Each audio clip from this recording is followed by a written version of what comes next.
21 रमज़ानुल मुबारक ते हज़रत अलीउल मुर्तज़ा रज़ियल्लाहु तआला अन्हु जी शहादत है। हज़रत अली वो खुश नसीब सहाबी रसूल है। रसूलुल्लाह सल्लल्लाहु अलैहि वसल्लम जो वो प्यारो सहाबी है जै नंढपिण जे अंदर रसूलुल्लाह सल्लल्लाहु अलैहि वसल्लम जे मथा कलमो पढ़ियो, रसूलुल्लाह जी ग़ुलामी में आयो हो।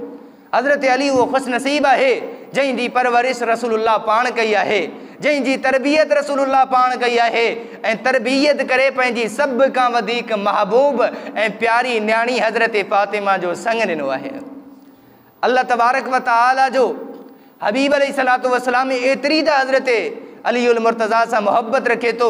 अंदाज़ो कयो जॾहिं जंगे खैबर जो मौक़ो हो, रसूलुल्लाह सल्लल्लाहु अलैहि वसल्लम फरमायो लउतियन हाज़िहि रायत गदन रजुलन युहिब्बुहुल्लाहु व रसूलुहु, कि सुभाणे मां ही परचम ही झंडो अहिड़े शख़्स जे हथ में ॾींदुसि जंहिंसां अल्लाह ऐं अल्लाह जो रसूल मोहब्बत कंदा आहिनि। ऐं फरमायो व युहिब्बुल्लाह व रसूला, ऐं उहो बि अल्लाह ऐं अल्लाह जे रसूल सां मोहब्बत कंदो हूंदो।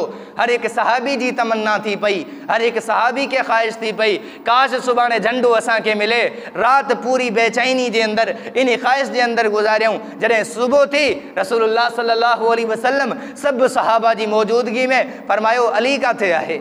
सहाबा अर्ज़ कयो अल्लाह जा हबीब हज़रत अलीउल मुर्तज़ा शेर ख़ुदा जी अखियुनि में सूर आहे, तकलीफ़ आहे, इन जे करे हाज़िर कोन थियो आहे।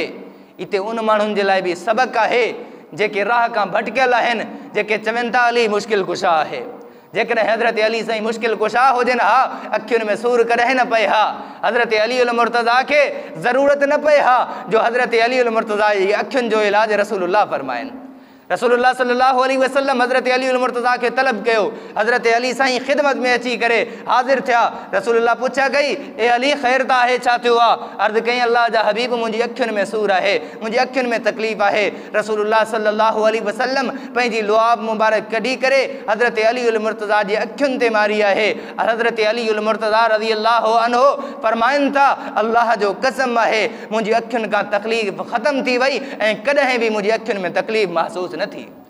सब सहाबा जी मौजूदगी में हज़रत अलीउल मुर्तज़ा के रसूलुल्लाह सल्लल्लाहु अलैहि वसल्लम झंडो ॾेई करे साबित करे छॾियो त हज़रत अलीउल मुर्तज़ा उहो सहाबी रसूल आहे जेको अल्लाह ऐं अल्लाह जे रसूल जो महबूब आहे।